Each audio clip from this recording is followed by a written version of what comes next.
Salut les pintouilleurs, bienvenue dans cette nouvelle vidéo de peinture pendant laquelle on va apprendre à peindre une armure bleu foncé bien dark comme ça, vous le voyez, avec des reflets marronasses dans les ombres. Je vous avais déjà fait une vidéo sur le bleu foncé il y a quelques temps, si vous vous souvenez, c'était sur ce petit gun, mais vous le voyez, à l'époque, le résultat était beaucoup plus saturé. C'était sombre, mais saturé quand même. Aujourd'hui, c'est beaucoup plus grisâtre, c'est beaucoup plus grim dark. C'est vraiment ce que je voulais. J'ai envie, en 2021, de me lancer un petit défi grim dark. J'ai envie d'en faire beaucoup, beaucoup comme celle-ci, parce que c'est un style qui me titille depuis de nombreuses années. Et que j'avais pas encore eu le courage, on va dire, ou la motivation de me lancer. Là, c'était vraiment un essai, je pensais même pas la terminer. J'avais juste envie de jouer avec les huiles pour voir si je m'en sortais. Et je me suis pris au jeu parce que le résultat était plutôt cool. Et je vais la terminer. Et franchement, je suis plutôt agréablement surpris par le résultat, même si c'est encore peut-être trop clair, trop coloré pour du grimdark. En tout cas, je pense que c'est le début d'une longue série. J'espère que ça vous plaira. Si vous avez d'ailleurs des rabios de Space Marine ou de Primaris qui traînent à la maison, qui ne vous servent pas, surtout n'hésitez pas à me contacter dans les commentaires ou sur le blog Minisocle. Je vous en délesterai avec grand plaisir pour me monter d'autres petits marsouins dans ce genre-là. Au passage, si le contenu de ma chaîne vous plaît, si mes autres tutos que vous avez déjà regardés vous ont plu, pensez s'il vous plaît à mettre le petit pouce vers le haut et à vous abonner, c'est très important. J'ai eu le malheur de regarder les stats de ma chaîne en décembre 2020 pendant la petite coupure et ça m'a mis franchement un gros coup au moral, ça m'a fait de la peine, réellement. Quand on regarde les stats, je vois que 70% du temps de visionnage de mes vidéos, c'est des personnes qui ne sont pas abonnées. Je vois que 9 personnes sur 10 qui regardent les tutos ne likent pas. Il y a une personne sur 200, sur 300 ou sur 400 en fonction des vidéos qui prend le temps de mettre un petit merci dans les commentaires. Il y a une personne sur 1000 qui clique sur le lien Patreon, etc. J'ai un peu pris ces stats dans le visage. Franchement, j'ai regretté de les avoir regardés parce que voilà, ça m'a fait mal. Et c'est aussi pour ça que pendant quelques semaines, on m'a plus trop vu sur les réseaux sociaux ni sur YouTube parce que j'ai énormément cogité. Il faut évidemment prendre du recul sur ces stats. J'en ai aussi beaucoup parlé avec les copains. Je sais très bien que c'est pas aussi simple que ça, que dans la réalité, les chiffres sont sûrement plus complexes que ça et la réalité est sûrement plus complexe. Mais c'est vrai que sensu stricto, ça veut dire que 9 personnes sur 10 qui matent la vidéo, soit elles aiment pas puisqu'elles likent pas, soit elles estiment que c'est tout à fait normal que j'offre de mon temps perso 5-6 heures, que je passe du temps face à la caméra pour partager du contenu gratuit au lieu de le passer avec mes enfants, ou au lieu de peindre pour moi, ou au lieu de jouer avec les copains. Et voilà, elles estiment que c'est normal et que ça mérite ni un pouce vers le haut qui prend une demi-seconde, ni un commentaire, un petit merci en commentaire qui prend 30 secondes. Et ça me chafouine. Ça me chafouine, je tente de prendre du recul, mais ça me peine vraiment, et ça me fait énormément réfléchir sur l'avenir de la chaîne YouTube, sur l'intérêt de continuer à partager du contenu gratuit, puisque au final, 9 personnes sur 10 trouvent ça soit sans intérêt, soit totalement dû. Et voilà, je suis pas sûr que je vais continuer à faire ça très longtemps. J'espère vraiment que ce petit message sera entendu et que les stats s'amélioreront. Je vais me forcer à pas les regarder avant longtemps, parce que sinon je sais que ça va me remettre un coup au moral. Je compte sur ce petit projet Grimdark là pour me rebooster, pour booster mon mojo, pour booster ma motivation, parce que là, j'avoue que pour le coup, en ce moment, le Covid plus les stats caca, et ben c'est pas la joie, c'est pas un grand moment de bonheur de se poser face à la palette, surtout face à la caméra. Donc voilà, si vous faites partie de ces quelques personnes qui kiffent mon contenu, qui apprécient le fait que je partage tout ça gratuitement, mais qui oublient de mettre le petit pouce vers le haut et qui sont pas encore abonnés, s'il vous plaît, pensez-y, c'est très très bon pour la motivation, c'est très très bon pour la carafe, c'est très très bon pour le moral. Allez, on repart positif au taquet sur cette figurine.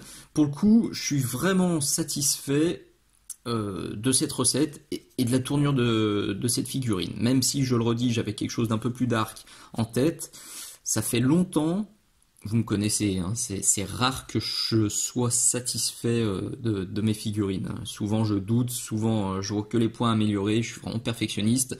Franchement, celle-ci, surtout vu le temps que j'ai passé dessus, elle me plaît beaucoup et elle sera en bonne place dans ma vitrine. Au passage, j'ai fait le tuto pour la peinture du blond qui est déjà sur Patreon, c'est une exclue. À l'heure où je tourne, j'ai pas encore tourné la vidéo pour le jaune, mais ce sera fait aussi. Donc aujourd'hui, on s'intéresse au bleu et on va faire mumuse avec la peinture à l'huile. Aujourd'hui, c'est un mix peinture à l'huile, peinture acrylique. C'est une première découverte. Je vous reparlerai très certainement de la peinture à l'huile dans les mois, dans les semaines à venir. Ça aussi, ça faisait partie des trucs, des projets qui me tenaient à cœur depuis un moment et qui boostent la motivation, qui boostent l'envie de peindre parce que c'est vraiment un nouveau terrain que j'explore. Et ça fait des trucs très sympas que je vais essayer de vous présenter aujourd'hui et que je creuserai encore dans des prochains tutos. La figurine a été sous-couchée à la bombe de noir de chez Citadel, puisque je voulais un rendu bien sombre, et je l'ai ensuite basé avec 2 couches d'Incubi Darkness. Une fois que ça c'est fait, on obtient ça, donc sur le backpack, puisque c'est le backpack qu'on va peindre ensemble. Et j'ai ombré avec, il est là, du Strong Tone de chez Army Painter. Si vous n'avez pas ça, pour rappel, le Agrax Earthshade fait parfaitement le job. J'ai ombré toute la figurine avec le Strong Tone. Donc vous allez le voir, là je vais en mettre sur le bleu, je vais aussi déborder sur les métaux, ce sera déjà fait. Tout a été ombré au Strong Tone, donc le jaune, le visage, le blond, le cuir, tout. L'idée c'était vraiment d'obtenir quelque chose de marronasse et d'harmonieux. Quand on veut créer une ambiance particulière et vraiment cohérente, je pense que c'est important d'avoir des rappels colorés et des ombrages, des éclaircissements communs sur toute la figurine. Donc toute la figurine a été ombrée avec du Strong Tone. Après il y a des petites variations évidemment, et tout a été ensuite éclairci avec du vert de gris. Même la peau, pas le blond. Pas la chevelure blonde, je l'avoue, mais je pense que je mettrai un peu de vert de gris à la fin pour avoir quelque chose de plus cohérent, parce que là, faut avouer que j'ai fait ce tuto blond pour Patreon, donc je pouvais pas non plus faire n'importe quoi. Je voulais avoir quand même une recette assez générale, donc j'ai pas mis de vert de gris, mais je pense qu'à la fin, je rajouterai un petit peu de vert de gris par-ci, par-là. Donc, le Strong Tone, il est là sur ma palette. J'ai mon pinceau DaVinci Maestro, taille 1, comme d'hab, si vous le cherchez. Tout est marqué dans la description de la vidéo, tout se trouve sur la boutique Minisoc, le pinceau, la peinture, la petite poignée qui va bien. Inutile de me poser la question en commentaire, tout est noté dans la description de la vidéo. Je dilue un petit peu quand même, je pars sur la gauche là, pour prendre un peu d'eau. Et j'y vais. Un petit peu flou. Bon, après, c'est juste un avis. C'est pas le truc le plus passionnant du monde. On peut y aller, hein, vraiment, avec le Strong Tone. On y va. Par contre, faites gaffe. Quand on en met beaucoup, ça a quand même tendance à faire des petites croutinettes. Notamment entre les petites cannelures là par exemple, si vous en mettez vraiment trop, ça va vous les combler les cannelures. Donc c'est important de bien blinder comme je le fais là. Je rince le pinceau, vous l'entendez. Et là où il y en a un petit peu trop, je vais quand même venir absorber comme ça.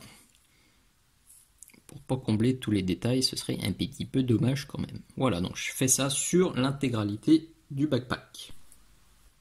Voilà, c'est bien sec, ça a déjà très fortement assombri ma base, et notamment, alors j'aime bien, c'est la première fois que j'ai essayé du strong tone sur les métaux, et ça leur donne, vous le voyez là sur le petit réacteur, ça donne un côté patiné et vieilli qui me plaît bien, donc ça aussi c'est une petite astuce que je me garde sous la main, parce que je trouve que ça fonctionne très bien.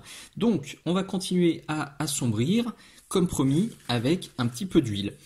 Je ne vais pas rentrer dans les détails aujourd'hui, je vous montre juste ce que j'utilise. Sachant que c'est vraiment du premier test, donc c'est probablement pas optimal ni en termes de matériel ni en termes de technique. Je me doute que des peintres à l'huile de longue date vont pas trouver vont peut-être pas trouver que je fais ce qu'il faut. J'affine ma technique, je découvre, je regarde des vidéos, j'en parle aux copains. Donc probablement que dans quelques semaines, quelques mois, j'aurai totalement changé de méthode et de matos. C'est à suivre. En tout cas, pardonnez-moi ces premiers tâtonnages. Mais c'est voilà, c'est du direct, je vous montre au fur et à mesure. Donc j'ai mis ma petite crotte de peinture à l'huile ici. En l'occurrence, c'est du Burnt Umber, donc du terre d'ombre brûlée de chez Winsor et Newton. Je l'ai mis directement sur le sopalin pour que ça dégorge un petit peu, ça enlève un petit peu d'huile et comme ça briote un petit peu moins. Mais quand je peins sur des sessions plus longues, je mets ça dans une petite boîte que je referme et on conserve ça plusieurs jours, c'est plutôt cool. Pour la dilution, j'ai ça, donc de l'essence de pétrole minéral à séchage rapide. Il y a beaucoup de solutions différentes pour le diluant. Là aussi, je ne vais pas rentrer dans les détails, c'est pas la peine. J'en ai juste mis dans un petit pot là pour nettoyer mon pinceau. Et c'est tout. Le pinceau, j'ai pris un vieux truc pour le coup, parce que la peinture à l'huile, enfin en tout cas la méthode que je vais utiliser, là les pinceaux n'aiment pas trop. Ça a tendance à bien les abîmer. Donc j'ai vraiment pris du vieux pinceau qui traînait chez moi, j'ai pas cherché à optimiser non plus de ce côté-là. Il faudra que je creuse cette question pour la suite. Donc on claque le focus bien propre à la caméra. Et ce que je vais faire, je vais poser ma crotounette d'ombre brûlée là-bas. Je décharge totalement, vous voyez, je le frotte et après je vais venir estomper en fait en faisant des petits mouvements comme ça. J'estompe et j'en enlève. Le mouvement est important, vous voyez, je viens pousser ma peinture à l'huile dans le creux pour en accumuler là et en enlever là. Donc là c'est pas super flagrant, on voit juste que ça, ça briote différemment. Au séchage, vous voyez, c'est beaucoup plus flagrant, ça donne ça. Là, la surface n'est pas très grande, alors je vais essayer de le faire sur le haut, ce sera peut-être plus parlant. Sauf que sur le haut, il va falloir que je tire vers moi, et j'aime pas tirer la peinture. Allez, je vais essayer quand même. Donc je le mets ici.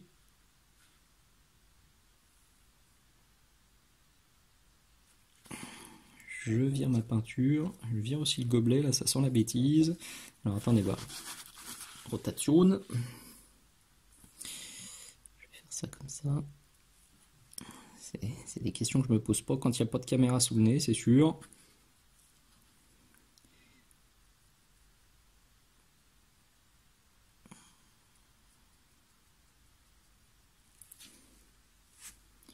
Et hop, là on voit tout de suite beaucoup mieux le résultat. J'ai ombré ça en quelques secondes.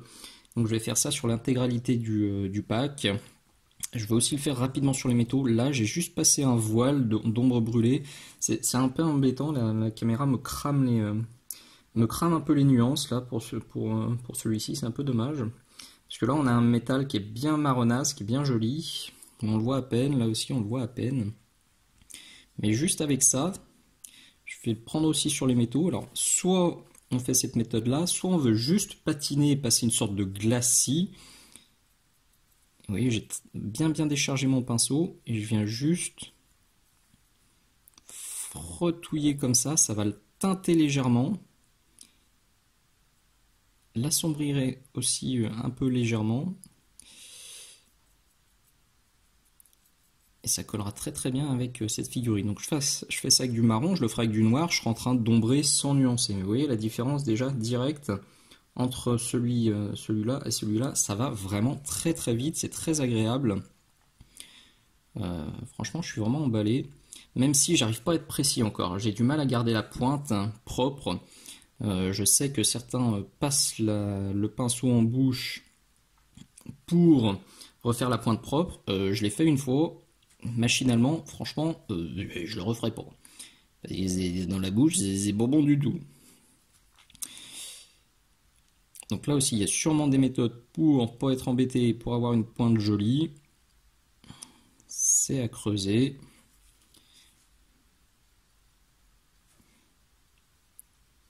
C'est vraiment du travail vite fait, bien fait.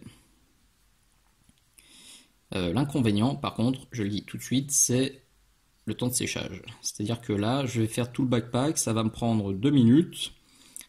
Puisque dès que j'aurai fini de papoter, ben, je vais torcher ça très très vite. Par contre, temps de séchage, eh ben, ça pique un peu. Moi je mets ça sur un radiateur au moins 24 heures et les tout premiers essais au début sur l'armure, même après 24 heures, eh ben, c'était pas sec. Donc c'est un peu le souci. L'idéal, je pense que c'est de travailler sur plusieurs figurines en même temps. Et on en fait une, on laisse sécher, on avance l'autre, etc., etc. Moi je travaille que sur une, donc je pense que je vais faire ça là. Et puis ce que je vais faire, eh ben, je vais laisser sécher, puis je vais travailler sur le pistolet ou sur une autre partie de la figurine. Par contre, un des gros avantages de l'huile, outre le fait qu'il permet de faire des dégradés propres et rapides, c'est que si quelque chose ne nous plaît pas, ça s'efface très facilement. Vous le voyez, là je suis en train de nettoyer à fond mon pinceau dans l'essence. Je le sèche bien, c'est très important de bien le sécher. Si jamais il est trop humide, vous allez vraiment retirer tout ce que vous avez fait. Donc là, je le sèche bien. Et ici, je trouve que j'en ai trop mis. Là, il est encore un peu trop humide, je trouve. Donc là où je trouve que j'en ai trop mis, eh ben, je viens repasser dessus. Et ça m'enlève de la matière. Et je retrouve mon bleu plutôt que le marron qui était un peu too much. C'est typiquement ce que j'ai fait sur la moufle. Je la trouvais beaucoup trop marron parce que j'ai passé du jaune puis exactement la même teinte, hein, le Burnt Umber, parce que je voulais de l'harmonie de couleurs. C'était beaucoup trop foncé. Mais je m'en suis donc rendu compte que le lendemain, eh ben, j'ai mis mon essence sur le pinceau, j'ai frottouillé, tout est parti. Et j'étais bien content, enfin tout est parti. Ce que je voulais enlever est parti. Mais même là, vous voyez, j'ai retrouvé mon bleu. Je suis bien content. Ça a l'air sec. Maintenant, je vais pas jouer avec les ombres. Je vais pas trop le titiller. Donc ça devrait aller, même si c'est pas parfaitement sec. Je devrais pas repasser dessus. Aujourd'hui, on va s'occuper des éclaircissements. Quand je dis aujourd'hui, c'est parce qu'on est le lendemain. J'ai bien laissé sécher toute la nuit sur mon radiateur. Je le pose sur un radiateur qui carbure pas mal, sous une cloche en plastique. Je laisse passer un petit filet d'air quand même, et voilà, comme ça fait un peu étuve, et ça carbure. Donc aujourd'hui on éclaircit. Avant de passer à l'éclaircissement, deux choses que j'ai oubliées, parce que du coup on est le lendemain et j'ai eu le temps de visionner ce que j'ai déjà tourné. Première chose, quand je pose la crotte d'huile, que je rince le pinceau et que je viens l'estomper, c'est pas très malin. En fait, c'est plus judicieux, c'est plus optimisé de poser la crotte d'huile avec un pinceau et de venir l'estomper avec un autre pinceau qui lui est sec et propre. Comme ça au moins vous n'avez pas à nettoyer sans arrêt votre pinceau. Voilà, je l'ai fait sur le reste de la figurine, je sais pas pourquoi sur le backpack j'ai utilisé un seul pinceau, parce que j'en avais qu'un seul sous les yeux. Donc vous pouvez estomper soit avec un autre pinceau sec, et sur le haut, là où il y en avait trop, j'ai même pris un coton-tige bien propre pour virer ce qu'il y avait en trop, et ça fonctionne parfaitement. Donc ça, c'était la première chose. La deuxième chose, c'est si vous voulez pas utiliser de l'huile, mais que vous voulez quand même obtenir cette armure bien dark et contrastée, prenez ça pour les ombres, donc l'ombre brûlée Valero Prince Auguste, à laquelle vous allez rajouter une petite pointouillette de Moonfang Brown. Parce que si vous utilisez que ça, c'est vraiment très dark. Vous n'aurez pas le petit côté orangé qu'on voit là-bas au fond et qui est bien agréable. Retour donc à l'acrylique et je ressors ma peinture de base, l'Incubi Darkness, pour me reposer un joli bleu sur les zones claires.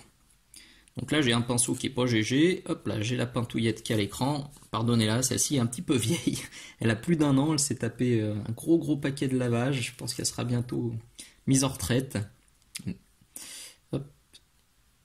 À force de l'utiliser dans les tutos, en fait il n'y a que les angles qui sont sales et le centre est un peu tout propre. Allez, je vais passer au centre. Donc, je prends un peu de peinture, je décharge. J'ai un pinceau qui est pas génial, enfin c'est un très bon Da Vinci Maestro taille 1, sauf que celui-ci c'est celui que j'utilise normalement pour les bases et les glacis, parce que là je veux une armure un peu texturée. Donc vous le voyez, je me prends pas la tronche, je tapote, je texture, je passe un petit voile de bleu, mais je m'applique absolument pas. Au contraire, si c'est bien texturé, si c'est bien abîmé, ça me convient parfaitement. Voilà, donc vous faites ça rapido sur toute la figurine. Sur les jambières, j'ai même tapoté directement à la mousse de blister. J'ai pas utilisé un pinceau, mais là, comme les épaulettes sont faites et ce qui est autour, je veux pas trop le salir, je vais pas taper de mousse de blister. Là, je vais faire ça au pinceau gentiment. Ça me convient, donc on continue à éclaircir cette fois avec du Russe Grey pour garder l'aspect bien terne. Vous voyez, on part vraiment sur quelque chose de plutôt désaturé et bien vieilli. C'est un peu violent, vous le voyez, la différence entre le Russe Grey et le Incubi, c'est quand même assez costaud. Donc on risque de voir les coups de pinceau. Perso, je m'en fiche un petit peu parce que je veux du texturé. Maintenant, si vous voulez un truc plus soft et plus smooth, et ben n'hésitez pas à vous faire un mélange avec les deux pour éviter qu'on soit trop violent. Là, je trempe un peu pour récupérer de l'eau. Donc là, je vais surtout me faire les arêtes. Alors attendez voir, il faut que je me cale hein, parce que faut pas trop que je bouge. Il faut que ce soit propre quand même. Donc on va juste tapoter les arêtes comme ça.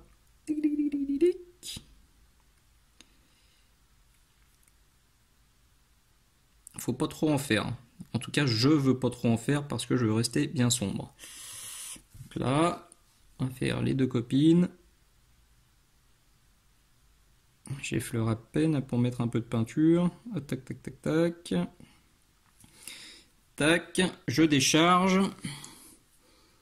Je refais le focus, sinon vous voyez rien. Et je vais quand même venir éclaircir un peu. Comme ça, en passant des petits glacis tirés vers le bas. Entre nous, d'un point de vue logique zénital, je devrais plutôt éclaircir le haut.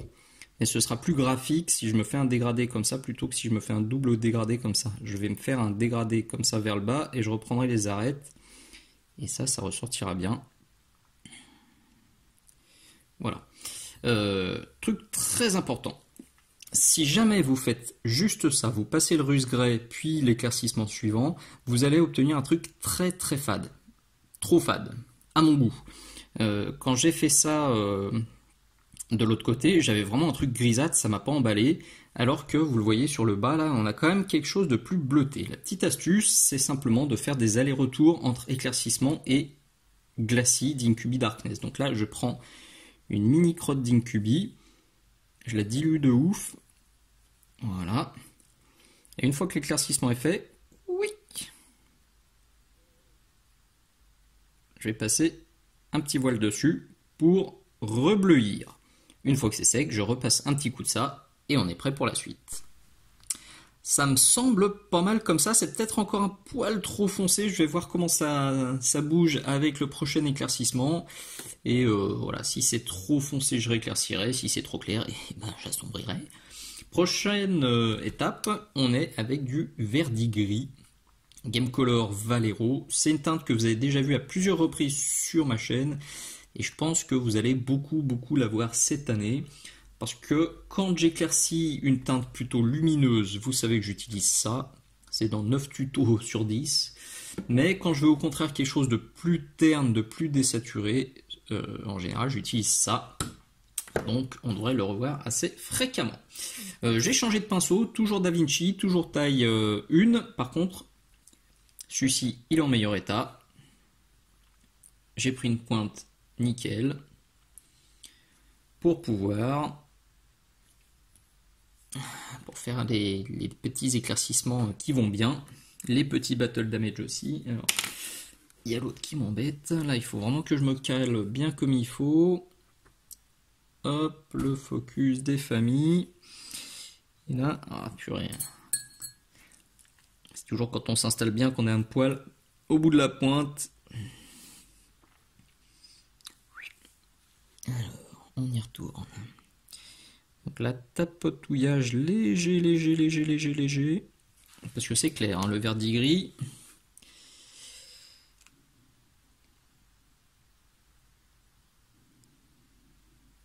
Vous voyez, ça marque tout de suite. Hein. Et je vais faire exactement comme pour l'étape précédente. Je vais passer ça, puis le rebleuir. Hop là. Donc là, je vais pas passer de voile pour le coup.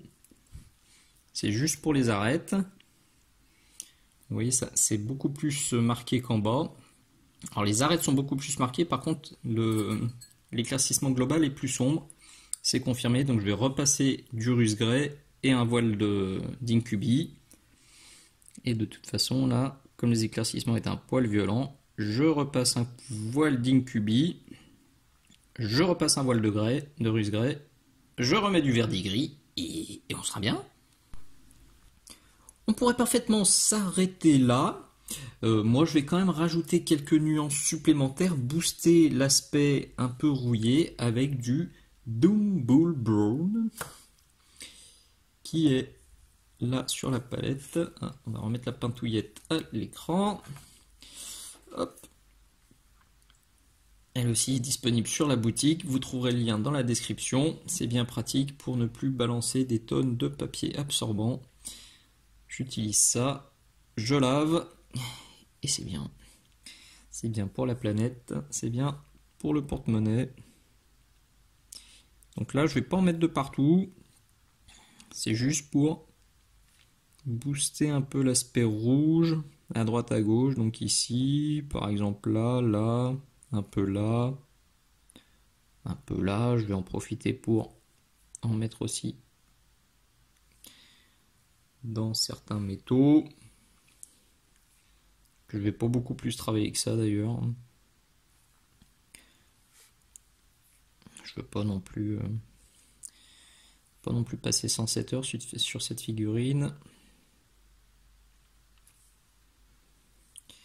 J'ai remis un peu d'eau. Vous voyez, je suis bien dilué là, parce que le Doombull c'est quand même assez violent comme teinte.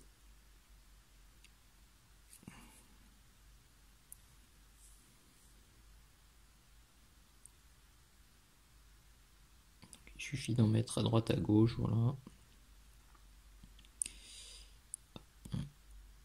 Et on sera arrivé au bout. Et voilà le résultat final. Bon, je pense que c'est bon. On a bien la même couleur qu'en bas. En haut, là, c'est évidemment plus clair. J'ai géré le zénithal comme je pouvais. D'ailleurs, une petite astuce en passant. Quand vous avez des formes comme ça, je vais essayer de choper un pinceau, qui sont vraiment très arrondis, faites pas l'éclaircissement pile sur le dessus, pas ici. Décalez-le un tout petit peu vers l'avant comme je l'ai fait là. On voit que l'éclaircissement max il est décalé sur l'avant. Comme ça, quand on regarde la figurine de face, on voit votre éclaircissement. Si vous le claquez sur le dessus, quand on va regarder la figurine de face, on va avoir l'impression que vous avez rien fait du tout. Et c'est un petit peu dommage. Voilà. Une recette qui, perso, me plaît bien. J'espère qu'elle vous plaira aussi. Si c'est le cas, pensez au petit pouce vers le haut, s'il vous plaît. Ça fera plaisir. C'est toujours très très bon pour le moral, pour la motivation. Je pense que vous l'avez compris. J'espère que le message est passé. Et puis on reverra sûrement ce pitou bientôt. Je pense faire, j'étais pas forcément parti pour le faire, mais un petit tuto socle grimdark me semble tout à fait opportun, puisque c'est quelque chose que j'ai pas encore tenté. Cette vidéo, c'était bien sûr une avant-première Patreon. Tous mes abonnés ont pu la voir il y a 3 ou 4 mois. Donc si vous voulez voir ce que je propose, les avant-premières et surtout les vidéos exclusives, tout est noté dans la description de cette vidéo. Merci d'avoir regardé jusqu'au bout. Je vous dis à très bientôt. Ciao, ciao!